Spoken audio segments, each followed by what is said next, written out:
Hey, welcome to the Explainer. Today we're diving into a concept that, honestly, separates the good developers from the great ones, design patterns. So yeah, let's just get right into it. Oh, we have all been there. You know the feeling. You open up a new code base and it's just this tangled mess. It's brittle, everything stuck together, and trying to change one tiny thing feels like you're performing surgery in the dark. You're just praying you don't break the whole system. It's incredibly frustrating, and it just grinds everything to a halt. But what if I told you that for most of these common headache-inducing problems, there are already elegant, proven solutions? Blueprints that smart developers have been using and refining for decades. Well, there are, and they're called design patterns. So what exactly is a design pattern? The best way to think about it is like a blueprint. It's not a chunk of code you can just copy and paste. No.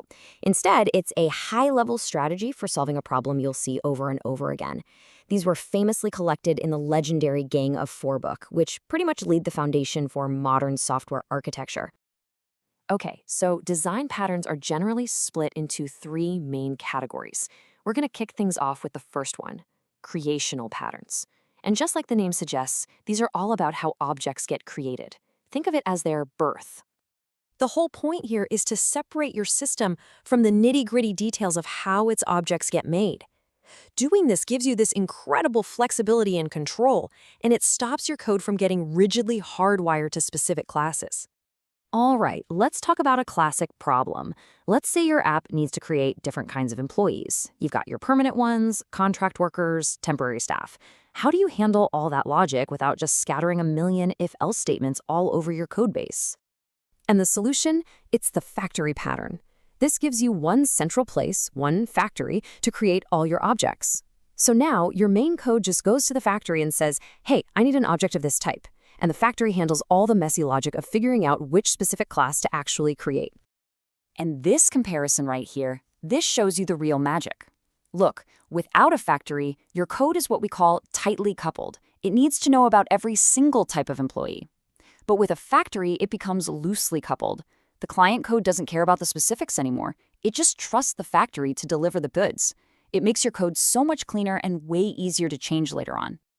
So, now that we have a flexible way to create our objects, let's talk about how we put them together. And that brings us to our second category, structural patterns. If creational patterns are about an object's birth, these are all about how they build relationships and form larger structures. Really, these patterns are all about building a solid, scalable architecture for your app.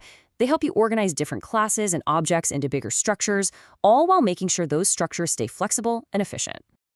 Okay, here's another headache I bet you've felt before.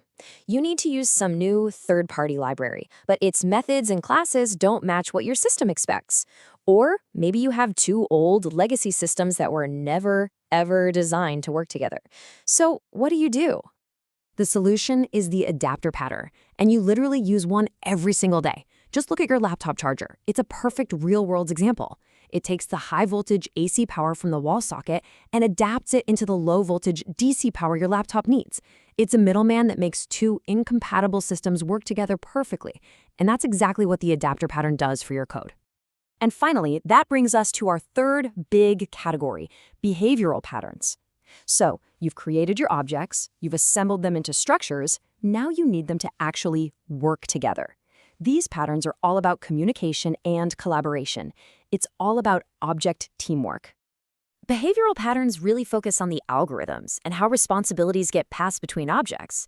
They're not just about what objects are, but how they talk to each other and get work done. So, let's imagine a scenario. A user clicks a button. That single action might need to be processed by a few different systems, maybe a validator, then a logger, then a data saver. How do you pass that request along a chain of potential handlers without the button needing to know anything about who's going to eventually handle it? The answer is a really cool one, the chain of responsibility pattern. The client just fires off a request into the chain, that's it. The first handler takes a look and asks, is this for me? If not, it just passes it down the line to the next handler. And this just keeps going until some handler says, yep, this one's mine, and processes it. The original sender has no idea who the final receiver is, which creates a beautifully clean, decoupled system. Okay, so we've gone through the what and the how. But none of this really matters without the why. Why is deeply understanding these patterns not just some nice-to-have skill, but an absolutely critical part of your career as a developer? Because you are going to hear this exact question in your next interview for a senior role. I can almost guarantee it. And your ability to answer that with a confident, real-world example from your own work, well, that's what shows you've gone from just writing code to actually designing software. The benefits are just huge. I mean, yeah, your code gets cleaner and way easier to maintain. But just as important, it gives your entire team a shared language. When you can say, hey, let's use a factory here, everyone on the team knows exactly what that means. You're not reinventing the wheel anymore, you're using proven expert solutions. And this right here, this is the real business case. Just look at that shift. In a typical project without good patterns, developers can spend the vast majority of their time just doing maintenance. But when you build with a solid architecture, you completely flip that ratio. Imagine spending nearly 3/4 of your time building cool new features instead of fixing old broken code.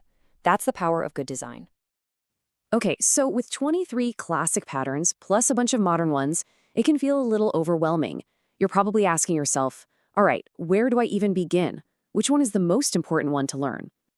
But here it is. This is the most important takeaway of all. Don't focus on memorizing solutions. Focus on getting really good at diagnosing problems. A design pattern is just a tool. The real skill isn't knowing the tools exist. It's knowing which one to pick for the job you have right in front of you. Think of design patterns as a map built from the wisdom of generations of developers before you. Now that you have that map, go take a look at your own code. What design problem are you going to solve first?